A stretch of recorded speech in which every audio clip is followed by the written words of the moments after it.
سورۃ المائدہ کی آیت نمبر 32۔ الحمدللہ وکفی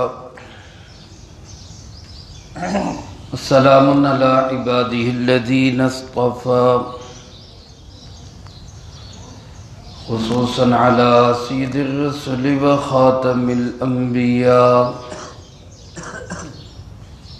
وعلى آلہ واصحابہ الاتقیاء اما بعد فاعوذ باللہ من الشیطان الرجیم بسم اللہ الرحمن الرحیم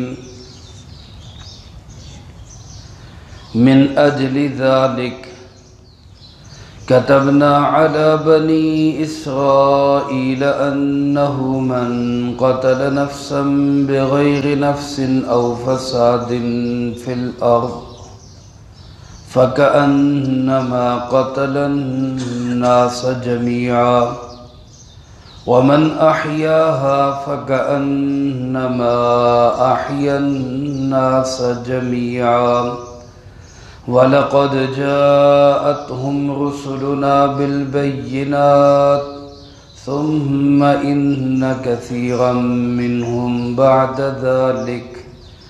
بعد ذلك في الأرض لمسرفون من أجل ذلك اسی وجہ سے كتبنا على بني اسرائیل ہم نے طے کر دی یہ بات بنی اسرائیل کے لیے انہو من قتل نفسا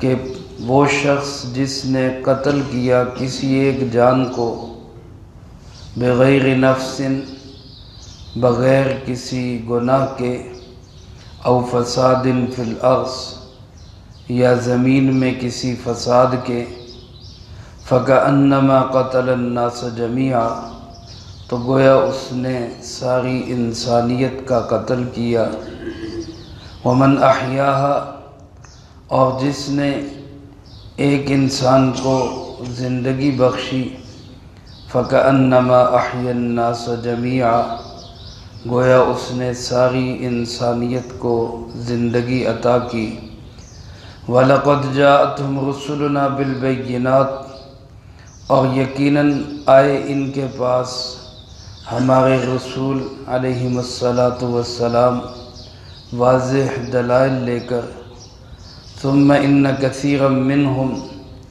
پھر بھی ان میں سے بہت سے لوگ بعد ذالک ان دلائل کے بعد بھی فی الارض لمسرفون زمین میں اسراف کرتے رہے۔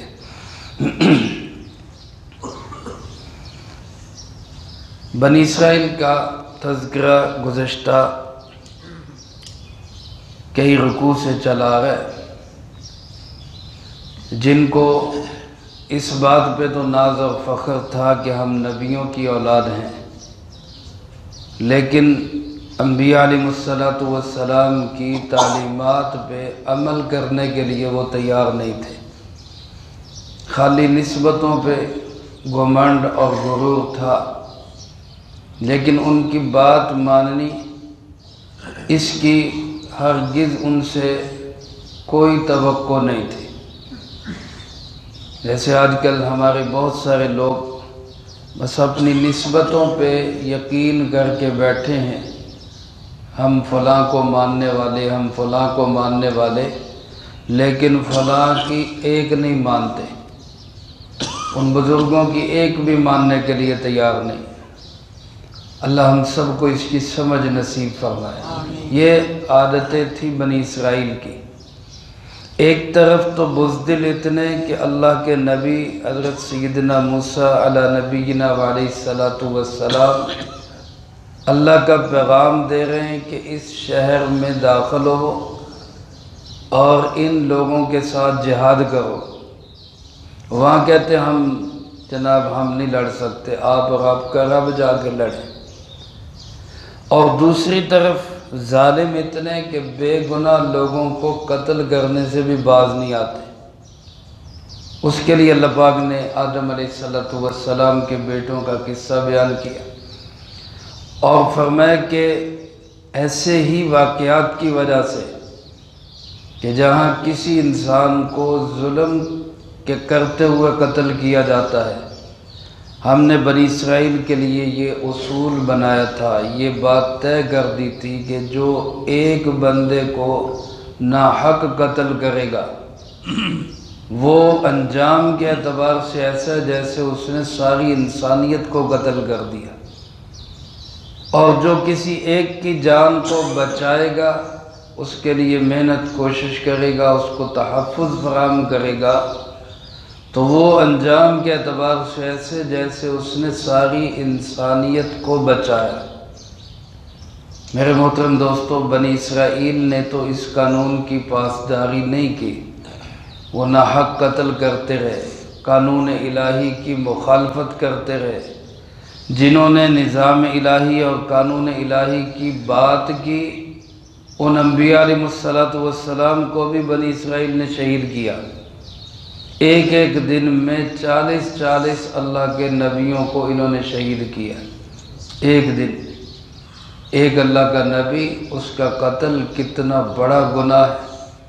پیارے آقا جناب محمد کریم صلی اللہ علیہ وآلہ وسلم نے ارشاد فرمایا، قیامت کے دن سب سے زیادہ سخت ترین عذاب میں وہ انسان مبتلا ہوگا جس نے کسی نبی علیہ السلام کو قتل کیا ہو یا جس کو کسی نبی نے قتل کیا ہو، کیونکہ جو نبی کا قاتل ہے وہ بھی بہت بڑا بدبخت ہے، اور نبی کسی کو قتل نہیں کرتے، جو نبی کے ہاتھ سے مقتول ہوا وہ بھی بہت بڑا بدبخت ہے، اسی لیے اللہ کے نبی کے ہاتھ سے وہ قتل ہو گیا۔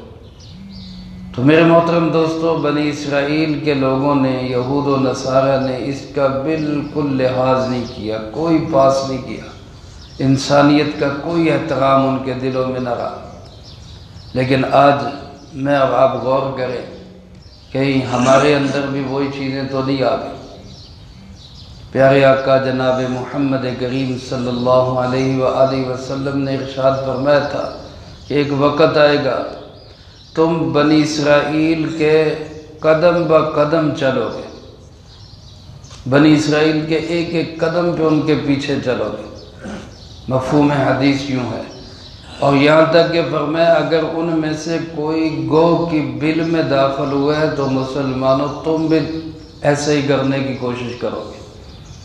آج میرے عزیز دوستو، یہود و نصارہ کی نقالی میں ہم دیکھیں ہم کہاں تک جا رہے ہیں کہ جہاد کرتے ہوئے اسلام کا علم بلند کرنے کے لیے، اللہ کا نام بلند کرنے کے لیے علم جہاد اٹھانا تو ہمارے اندر اس کی ہمت نہیں ہے، بزدل ہیں، لیکن ناحق لوگوں کو قتل کرنے میں ہم بڑے جری اور بڑے دلیر ہیں۔ 2 روپے کی خاطر انسانیت کا خون کر جاتے ہیں۔ آج رمضان المبارک میں اس دفعہ 10 سے زیادہ علماء شہید ہو چکے، ابھی 17واں روزہ ہے، 10 سے زیادہ علماء شہید کر دیے گئے۔ روز کہیں نہ کہیں سے خبر آ رہی، اللہ پاک ہمارے علماء کی حفاظت فرمائے۔ میرے محترم دوستو، یہ کیا ہے کہ ایک انسان کتنا قابل احترام ہے۔ نبی کریم صلی اللہ علیہ وسلم جب مکہ مکرمہ سے ہجرت فرما رہے تھے تو بیت اللہ کو مخاطب کر کے آپ علیہ السلام نے فرمایا، بیت اللہ تیری عظمت، تیری شان کس قدر بلند ہے، تو کتنی عظمتوں والا ہے، لیکن فرمایا ایک مسلمان کی عزت، اس کا جان، اس کا مال، وہ اللہ کے نزدیک تیری عظمت سے بھی زیادہ عظمت رکھتا ہے۔ مسلمان اتنا قیمتی ہے۔ فرمایا اگر ساری دنیا کے انسان ایک انسان کے قتل میں شریک ہو، یعنی سارے مل کر ایک کو قتل کریں، تو اللہ پاک سزا میں سب کو جہنم میں ڈال دے۔ ایک انسان اللہ کے نزدیک اتنا قیمتی ہے۔ اور ایک جگہ فرمایا لَزَوَالُ الدُّنْيَا أَهْوَنُ عَلَى اللَّهِ مِنْ قَتْلِ الْمُؤْمِنِ، ساری دنیا تباہ و برباد ہو جائے، اللہ کے نزدیک اتنی بڑی بات نہیں جتنی بڑی بات ایک مومن کا قتل ہے۔ ایک عام مومن کا قتل اس قدر شدید ہے تو ایک عالم دین جو انبیاء کا وارث ہے اس کا قتل کس قدر بھیانک اور خوفناک ہے۔ اللہ رب العالمین انسانیت کو اسی بات کا درس دے رہے ہیں۔ آج یورپ ہم پہ یہ اعتراض تو کرتا ہے کہ جناب یہ جہاد کے نام پہ گردنیں کاٹتے ہیں، حالانکہ اسلام کا جو حکم جہاد ہے اس کی وجہ سے دنیا میں امن آیا ہے، سکون آیا ہے۔ دنیا نے دیکھا ہے جب جہاد کا علم بلند تھا، مسلمان نہیں کافروں کی بیٹیوں کی بھی عزتیں محفوظ تھی، کافروں کے لوگوں کے بھی مال و جان کا تحفظ تھا۔ وہ کسی نے شکوہ کرتے ہوئے کہا نا کہ یورپ کے لوگ ہم پہ تو یہ اعتراض کرتے، کیا کہتے ہیں، پروپیگنڈا کرتے ہیں کہ تیغ سے پھیلا ہے اسلام۔ غلط الزام بھی اوروں پہ لگا رکھا ہے، یوں تو کہتے ہیں کہ تیغ سے پھیلا ہے اسلام، کہ اسلام تلوار سے پھیلا ہے، تلوار کی زور سے پھیلا ہے۔ یہ نہ ارشاد ہوا کہ توپ نے کیا پھیلایا ہے۔ جب توپ بنی ہے اور انگریز نے اسلحہ بنایا تو اس کے بعد سے دنیا کو کیا ملا ہے؟ اسلام نے تو تلوار کے ذریعے امن قائم کیا، عزتیں قائم کی، بیٹیوں کی سر پہ چادریں دی، حیا کا نظام قائم ہوا، مال و جان کا تحفظ ہوا۔ لیکن جب سے یہ بنے ہیں تو تب سے دنیا کیا بنی ہوئی ہے؟ میرے محترم دوستو، اللہ پاک فرماتے ہیں اسی لیے ہم نے بنی اسرائیل کے لیے یہ قانون بنایا تھا کہ جس نے کسی ایک جان کو قتل کیا بغیر نفس، بغیر نفس کے، یعنی قصاص میں نہیں، کیونکہ کچھ گناہ ہیں جن کی وجہ سے اسلام میں کسی کی جان لینے کی اجازت ہے۔ مثلا کوئی کسی کو قتل کر دے تو قصاص میں اس کو قتل کیا جائے گا۔ کوئی زمین میں فساد مچائے تو فسادی کو قتل کیا جائے گا، کیونکہ زمین اللہ کی ہے، اس پہ نظام بھی کس کا چلے گا؟ اللہ ہی کا چلے گا۔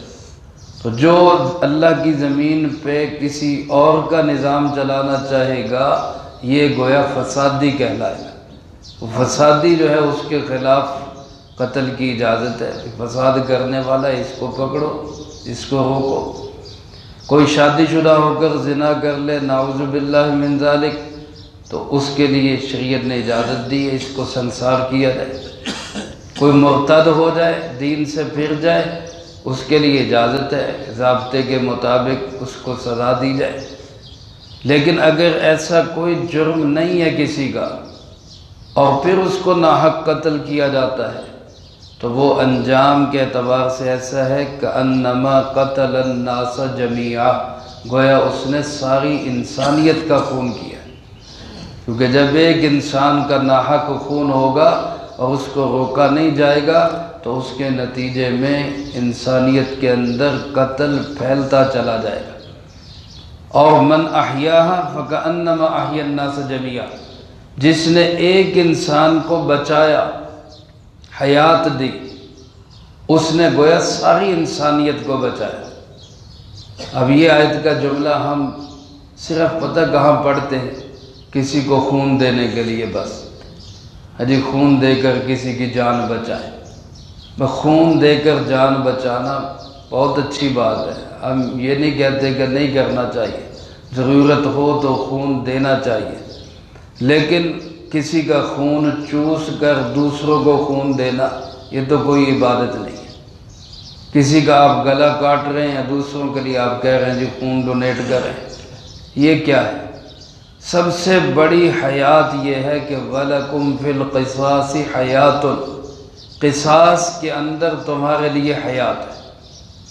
ایک شخص نے قتل کیا، اب قاتل کو تحفظ فراہم کرنا یہ انسانیت کا قتل ہے، اور قاتل کو اس کی سزا تک پہنچانا یہ انسانیت کی زندگی ہے۔ یہ اللہ پاک فرما رہے ہیں۔ ایک شخص قاتل ہے، اب اس کے تحفظ کے لیے کوئی وکیل اٹھ کھڑا ہوا، کوئی جج اٹھ کھڑا ہوا، کوئی پارٹی اٹھ کھڑی ہوئی، نہیں جی نہیں، اس کو تحفظ دیا جائے، اس کو بچایا جائے۔ یہ ایک کو بچانا ساری انسانیت کا قتل ہے۔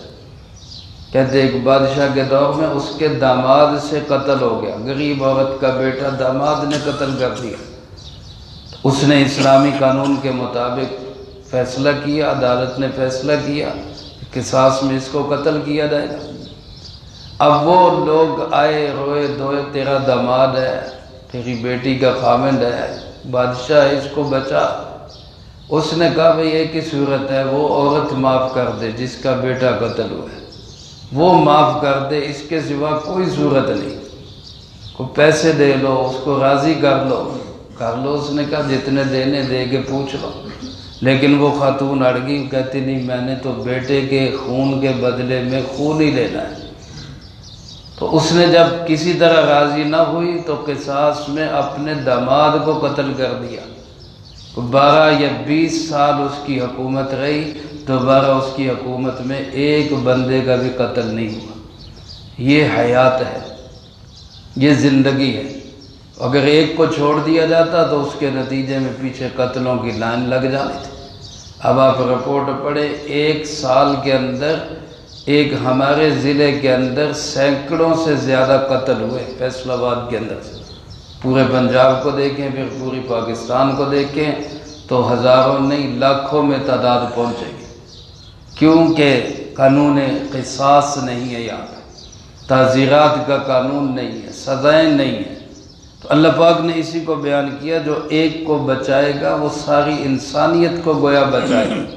اور بچانا کیا ہے کہ مجرم کو سزا دی جائے۔ ہمارے ہاں الٹ معاملہ چلتا ہے، مجرم کو تحفظ فراہم کرنے والے اٹھ کھڑے ہوتے ہیں۔ یہ بات اللہ پاک فرماتے ہیں ان کو سمجھانے کے لیے، قانون بتانے کے لیے بنی اسرائیل کے پاس جاءتہم رسلنا بالبینات، ایک رسول نہیں کئی رسول واضح دلائل لے کر آئے۔ آج انبیاء علیہ السلام کی جگہ پر نیابت کرتے ہوئے ان کی جانشینی میں علماء کرام یہی بات سمجھاتے ہیں کہ نظام اسلامی میں ہی ہمارا فائدہ ہے۔ اب جو علماء نظام کی بات کرتے ہیں ان کو ہی نشانے پہ رکھا جاتا ہے۔ جو علماء صرف فرقہ واریت کی بات کریں، لڑائی جھگڑے کی بات کریں، یا محض فضائل اور کھانے پینے کی چیزیں اور اس کو سناتے رہیں، ٹھیک ہے جی، بلے بلے، واہ واہ، شاباش، بہت اچھا کہا۔ لیکن جو حکومت کی بات کریں، نظام کی بات کریں، قانون کی بات کریں کہ بھائی نظام ہمارا صحیح ہونا چاہیے، ان کو نشانے پہ رکھا ہوتا ہے کہ یہ بات کیوں کرتے ہیں، ہمارے نظام کے خلاف کیوں بات کرتے ہیں۔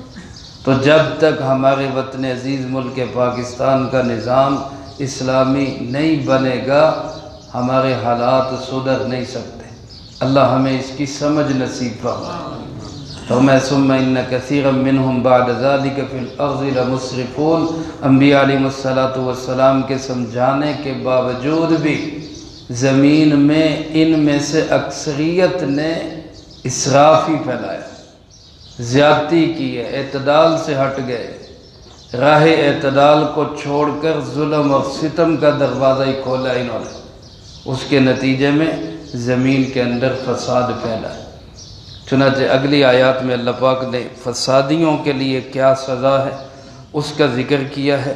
اللہ پاک ہم سب کو اسلام کے اس قانون قصاص اور تعزیرات کو سمجھنے کی، اس کی برکات سے فوائد اٹھانے کی اللہ ہمیں توفیق نصیب فرمائے۔ جو کہا سنا اس کو زندگی میں لا کے دوسروں تک پہنچانے کی توفیق عطا فرمائے۔ اللہم انت السلام ومنک السلام، تبارکت ربنا وتعالیت یا ذی الجلال والاکرام۔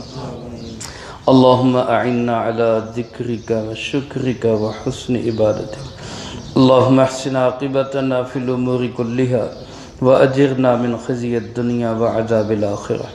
اللہم واقیتا کواقیت الولید، اللہم استر عوراتنا وآمن روعاتنا۔ اللہم انا نجعلک فی نحورہم ونعوذ بک من شرورہم۔ اللہم اکفنا بحلالک عن حرامک واغننا بفضلک عمن سواک۔